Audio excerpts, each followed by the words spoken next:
What is going on, everybody? Welcome back. Today we're going to be breaking down the Conquest feats for Volume 20, which is going to be used to unlock Maz Kanata. We're going to go through each sector, we're going to talk about the global feats, and then I'm going to go through a list of teams to use to help kind of make things efficient for you in going through these feats for Conquest. Keep in mind that if you are not really chasing pirates, Captain Nathano, the new marquee characters, that squad, you're really not going to get a lot of use for Maz Kanata. She's ideally built to be the lead for that new team with Nathano, Kix, Quiggled. That team is where she's supposed to go. And if you're not building up that team, this is maybe one where you don't need to go for the red box, and, you know, hey, that's perfectly fine. You can skip the red boxes, you can go for the gold box on this for all three sets of this Conquest volume, and you'll be fine for getting her unlocked at the next Conquest. So keep that in mind. This is going to depend on where you want to go for farming. But if you are looking to get the red box, this video is for you. We're going to be talking about how to maximize your chances of efficiently getting all these feats finished. If you guys enjoy this video, make sure that like button, subscribe to the channel, and let's dive into it. We're just going to start by going through the feats here, and then we're going to go through the list of teams. So we need to start by talking about the global feats. So the global feats are defeat 250 enemies on the golden challenge path, which is standard for us. Win 20 battles with at least 3 Darkside clone troopers in your squad, which is a carryover from the last time. Win 20 battles with a full squad of Jedi Vanguard units. Win 20 battles with Omega Fugitives surviving. There's going to be a lot of Bad Batch stuff in here. Also quite a bit of Jedi Vanguard as well, and Darkside clones. That usually is what they do with these conquests. You know, they try to prioritize the newer teams that we get there. Also, to complete a battle with deployable cooling systems active, and then attempt to inflict accuracy down 100 times, those being linked. So if you inflict the accuracy down 100 times, you'll get the DCS booster, and then that will get you your points. And then gain advantage 200 times, which will get you the booming voice disc, which will then allow you to get the feat for calling allies to assist 60 times with booming voice. That's pretty standard for those. We've seen those before. In fact, that was our last Conquest volume as well. Nothing new there. If you did it last time, it's going to be pretty easy this time as well. Just there's pretty easy ways to get accuracy down and very easy ways to get advantage too, if that's what you want to go for. So moving on to Sector 1, inflict doubt on enemies 60 times, attempt to inflict stagger 60 times, evade at least 100 attacks in battles that you've won, win 10 battles with Depa Balaba surviving, and then your mini boss has you win with Jedi Knight Cal Kestis surviving and CX2 surviving. And then your boss sector has win Batcher and win with Batcher surviving and win with only Darkside characters. Nothing too crazy there. Doubt, we'll get to that with Doubt. Doubt can be tricky if you don't have Afra. We'll talk about that. But Stagger is going to work very nicely with Doubt here. Evading as well can be pretty good. You can pretty much run a Sith team and get all three of these worked on at the same time. Between Doubt, Stagger, and Evade, you run that Maul lead. And then win 10 battles with Depa Balaba surviving. If you're running Jedi Vanguard, you have that team built up. This should be easy. But if you don't, we'll show you the feat team that you can use to cheese this pretty easily. And then moving on to Sector 2, win 10 battles with Omega Fugitive and Batcher surviving. Attempt to inflict daze 40 times. Win with at least 20 battles without losing any units. Attempt to inflict buff immunity 40 times. Your mini-boss has you win with Lord Vader and Scorch surviving. And then also win without using any Jedi, Sith, or unaligned Force users in your squad. While your boss node has you win with a full squad of Empire units and win with Jocasta Nu surviving. So again, you have some stuff here. Win with a full squad of Empire units with Daze. That's going to team in pretty nicely with Lord Vader. Win with Lord Vader and Scorch surviving on the mini-boss as well. You're going that here with Inflicting Daze because the AoE with Lord Vader. Win 10 battles with Image Fugitive and Batcher surviving, kind of carrying on with Bad Batch here. That's a lot of win battles with them surviving for only 5 points, so maybe this is one you want to skip. Win at least 20 battles without losing any units. That's pretty easy, especially if you're built up. If you have a pretty built up roster, that shouldn't be an issue. And attempt to inflict buff immunity 40 times. Grievous is going to be a pretty easy choice for that with B2.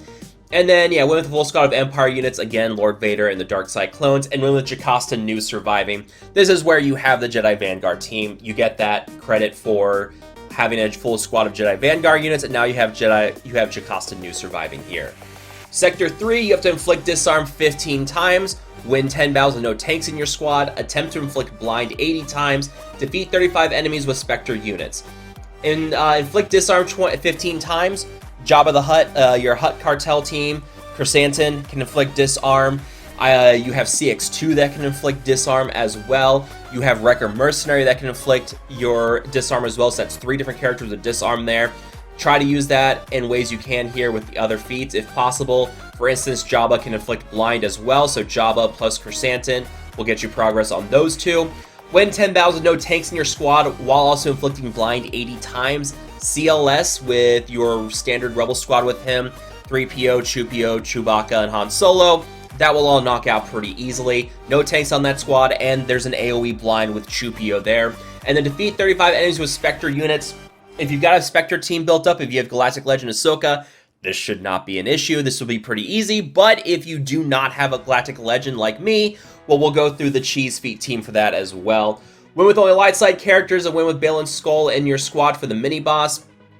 Nothing crazy there. If you have Balin, cool. If not, don't worry about it. It's only 2 points. Defeat an enemy with Padawan Obi-Wan. You can use this with the Queen Amidala team, or you can bring in the Cheese team and just kind of focus assist with Padawan Obi-Wan and knock that out. And win with the Sith Empire squad character in your squad. That should be pretty easy. You know, Sith Empire characters. You can get some blind stuff going with them as well there, so nothing too crazy there. Moving on to Sector 4, gain Hellsteel up 60 times, attempt to inflict Tenacity down 50 times, win 10 battles with Crosshair Scarred surviving, and inflict at least 300 damage over time effects on enemies with an ability. This is newly worded, I believe. I don't think they mentioned this with an ability before, so big thing right away. Both Darth Vader and Lord Vader with damage over time effects are going to be your best way to do this. Tuscans, I think, don't do theirs through abilities. I think it's like a passive or something. So I don't know if Tuscans are going to work for this. You could try using Wampa on a team too if you want to use Wampa, because she can inflict damage over time effects. But really it's going to come down to Darth Vader and Lord Vader. Attempt to inflict Tenacity down 50 times. There's some pretty good different options for that. The Hellsteel up 60 times. You can run like a Sith team for that. You know, Darth Bane, Emperor Palpatine, and Traya all have Hellsteel up that you can use with this. So you can get some Sith teams going on there and try to bring in someone that can inflict Tenacity down, or bring in a Sith character, bring in Darth Vader on the team and get some damage over time effects going there as well. The mini-boss has win with Temple Guard surviving and win without using any attacker units in your squad. Temple Guard, if you're working on your Jedi Vanguard feats, this will help you knock that out. Win without using any attacker squad units in your squad. This probably won't be too bad. Yeah, especially if we have Zealous Ambition and the data disc for this. Zealous Ambition is going to be very helpful for this. That will help increase the damage from support characters if you have it. So if we do have ZA for this, this will be pretty easy. But also, this is only 3 points, so maybe one you just want to skip and not worry about. The boss note has win with SM33 surviving. If you have Smee from 3 red boxes, cool. If not, it's only 4 points. Don't worry about it. Win with a full squad of Galactic Republic surviving. Jedi Master Kenobi, Queen Amidala, Jedi Vanguard. All 3 are pretty good options for that. Jedi Vanguard, you can double dip there with the feat as well if you want to. But yeah, there should not be any issues with winning with a full squad of Galactic Republic, especially if you've been around for a while. And then finally, Sector 5, attempt to inflict Order 66 15 times. I believe last time it was 10 times, so they've increased the amount here. Gain Riposte 40 times. Bad Batch is going to get that very easily. Attempt to inflict ability block 60 times. Jedi Master Luke. Win 10 battles with at least 3 pirates in your squad. If you have pirates built up, if you are like me and you have like low stars on them, but you can easily take them to relics, yeah, this could be a thing for you. Then win with Wrecker Mercenary surviving, and then win with Jedi Master Mace Windu surviving in the mini-boss node. If you have Master Mace Windu, cool. If not, it's only 3 points. Win with Wrecker Mercenary surviving. Again, Bad Batch here if you want to go for that. And then the boss node has win with Glat in your squad, and win without using attacker units in your squad. Again, if we have ZA for this as a data disc, this should be easy.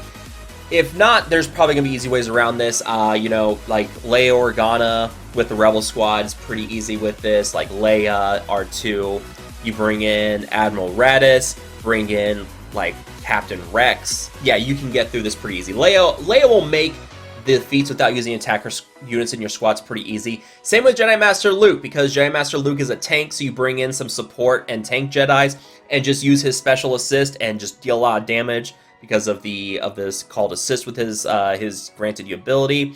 this should be pretty easy as well. And if you have Glat, there you go, 5 points for you. So those are the feats. Let's go through the teams here, and let's just kind of start from the top. So the big one that has always been very reliable for me, especially if I don't have characters built up, is going to be the surviving feat cheat. And that is, you bring in Jedi Master Luke, you bring in Wat Tambor, bring in some Jedi characters, and then swap out one of these characters with whoever you need to bring in.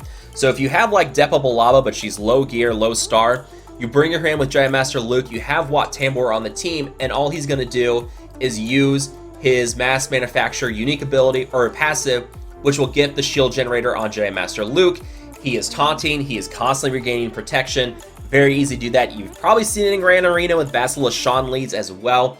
Yeah, Wat Tambor and Jedi Master Luke makes a lot of surviving feats pretty easy, especially if you have them built up. And then you have other characters. Jedi Knight Revan can do some nice healing abilities if needed. Cal Kestis has some nice control on the enemy team if possible. Same with Jedi Master Luke if you need to. But yeah, that's always a really easy one. I've always used it every Conquest. I don't see any reason why you wouldn't use it here, especially if you have characters like Depa Billaba or your new Bad Batch who are not well geared. You can bring them in with this Jedi Master Luke team and make that work pretty well. Bad Batch, you know, there's a lot of feats here. You can swap out these characters based on what you need to go for. Like, for instance, the feat that requires you to inflict daze multiple times. Bring in Echo on this team. Swap out someone with Echo on this, and you'll be able to get those daze feats going. You just got to make sure you have a Mega Fugitive here. And so, really, you're going to be running that a Mega Fugitive lead at that point. Or you can bring in a Mega Fugitive on an old Bad Batch squad with Hunter there.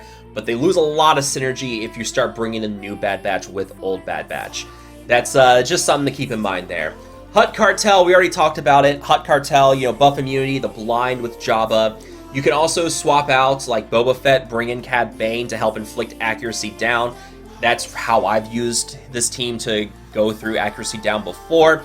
The Chrysanthemum Disarm is going to be very nice as well. So you're going to get a lot of feats knocked out just by using Hutt Cartel in different feats, or in different sectors. Advantage with Supreme Leader Kylo Ren on his Furious Onslaught.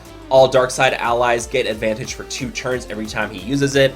You can reset this constantly with like General Hux. Yeah, this is going to get advantage pretty quickly. This is one that should not be an issue. I believe General Hux can also give Devious Scheme. Or no, sorry. I thought there's something. Yeah. If the allied leader's first order, all other first order allies gain advantage for 2 turns start of each encounter. So right there, you're automatically getting 5 advantage just at the start of the fight. Use the AoE a couple times for Kylo Ren. You're going to get through advantage, no problem at all. This is your very, very easy way to get this. Also, if you don't have Supreme Leader Kylo Ren, another one you can use is try using the Captain Phasma lead, especially if you do upgrade this. If that ally has advantage, they regain it for 2 turns. Gain advantage for 2 turns at the start of each encounter, and they can't be critically hit. Yeah, you're going to get a lot of advantage as well. If you don't have Supreme Leader Kylo Ren, the Captain Phasma lead as well will help with the advantage. Keep that in mind. Yeah, that shouldn't have an issue getting advantage with this. Lord Vader with the clones, a lot of feats with them, inflicting daze multiple times, damage over time, winning battles of Darkside clone troopers on your team. If you don't have Lord Vader, Grand Moff Tarkin's going to work well. If you, with the changes to stars and relic levels, you can at least get some relics going on them. And maybe you just stick them in Sector 1 and try to just get the Darkside clone trooper feats there, and use like Lord Vader with other characters in other sectors if you need to. Sith Empire, we had quite a few Sith Empire feats in here. The Stagger with different characters here. Basilisk Sean with her Fear ability can inflict Stagger. That is a pretty good way of getting it done. You also can apply Doubt with this team, but Doubt's going to be more important with Aphra. Aphra can do it on her AoE. But Sith Empire is going to get some stuff going on here. There's also the boss node that requires to have a Sith Empire character on your team. You know, get that done at the same time as well. Aphra, we already mentioned it. Doubter's going to doubt. Let's see, was it Dangerous Architect? Or Dangerous Tech? Or no, it's Rogue Archaeology. I believe, yeah. Rogue Archaeology inflicts doubt on all enemies for 2 turns. If you don't have Aphra, doubt's going to be really hard to do. Queen Amidala can also inflict doubt when the Handmaiden dies, but that's going to be really hard to do, and that's yeah, it's going to take a while for that. So if you don't have Afra like I do, probably don't worry about the Doubt one. The Doubt feat's not going to be very easy to get for, so I wouldn't worry too much about the Doubt feat if you don't have Afra. Again, it's only like 5 points, so, you know, you can easily get around that if you need to. Hellsteel, we talked about with the Sith already. You know, Traya, Palpatine, and Darth Bane all have Hellsteel there. Dodge with the Darth Maul Zeta lead. They are constantly gaining a bonus evasion. They're gaining bonus turn meter. Yeah, you're going to get a lot of evasion feats done with that Darth Maul lead there. That one's pretty easy. Then Jedi Vanguard. If we have Jedi Master Mace Windu, swap out Keller and Beck for Mace Windu and use this team. But if you don't have these characters, go for some other different Jedi Vanguard characters if you can. If you've got to have like surviving characters for Jedi Vanguard with the new characters, again, use Jedi Master Luke for that. But if you don't have the newer characters, bring in something like, yeah, we've got Shaak Ti, Master Mace Windu, and I guess Barriss. But man, there's not a lot of damage here. That's a lot of support characters. So that's the big problem with Jedi Vanguard. If you don't have like the newer Jedi Vanguard, this is going to be difficult. But with the way they've made stars and relics work now, you can at least get some solid relics going on them. Like for instance, let me show my new pirates. Like I've got, what is it? Yeah, like 5 stars on Athano, 5 stars on Kix, 4 stars on Quiggold, but they're already relic, like relic 3, relic 3, relic 2. So, you know, at least try to push for the relics on them if you can for those Jedi Vanguard characters. At least try to get that going. Buff immunity with General Grievous, pretty easy way to get this buff immunity. You know, B2's constantly moving when allies get attacked. The mow down inflicts it on enemies. Yeah, it's easy enough with buff immunity there with B2. That's like your easy go-to way for that. And then no tanks with blind. CLS, we talked about this already. CLS with the Rebels. Chupio has the AoE blind. There's no tanks here. Spectre, if you have a Spectre team built up, easy enough to go for. Glatt as well can work with this. But also, if you just need to get damage or get attacks or defeats with your Spectre allies, throw these characters in under that Jedi Master Luke team again, and just use him there. Use the Call to Assist with Jedi Master Luke Skywalker and his lead ability. It is the, Inherited Teachings. Yeah, Inherited Teachings ability. You know, they deal bonus damage based off his max protection. And yeah, get your kills with Spectre that way if you need to. Easy enough to do. Pirates, if you got the Pirates built up, go for that feat. If not, don't worry about it. And then we want to talk a little bit about Order 66, because this one's going to be tricky. Even with a Lord Vader team with Darkside clones, I had trouble putting the Order 66 out, because sometimes I just end up killing teams too quickly. But what we found in the last Conquest is that you can throw in a team like this with Order 66. You have your Captain Rex lead, throw in CX2, and you can also bring in Disguised Clone Trooper if you want to, but it's going to be a little bit tougher. You can get something going here like Captain Rex and your Disguised Clone Trooper can get something going there. Where Captain Rex, which is also going to help with Daze and Tenacity Down, by the way, for those feats. But you have this Tenacity Down, which you follow up with Master Marksman, which will stun that character, and then you have the basic on Disguised Clone Trooper right after, on a stunned character, will inflict Order 66. You also have Wrecker with his Wrecking Ball that can inflict stun as well. So, you know, Wrecker on there can help stun characters and set up Order 66 with Disguised Clone Trooper if you want to. Echo is also going to help with Daze, and if you're going for Order 66, just swap out Echo, put in Disguised Clone Trooper. You've got plenty of stuns between Rex and Wrecker. That's going to help there. CX2 can also inflict Order 66, and then you just have this lead with Rex here that's just kind of driving the turn meter on the team. So, you know, that's kind of something to go for there if that's what you want to go for. But really, that's really a list of teams that are probably going to be the most efficient for you inside of Conquest Volume 20. Let me know what you guys think down below. Do you guys think I missed a team? Do you guys think I should make adjustments to the team? Let me know down below if you guys have enjoyed this video. Make sure to hit that like button, subscribe to the channel. Questions, concerns, comments, thoughts, ideas, drop them down below as well. Thank you guys so much for watching. I will see you guys next time.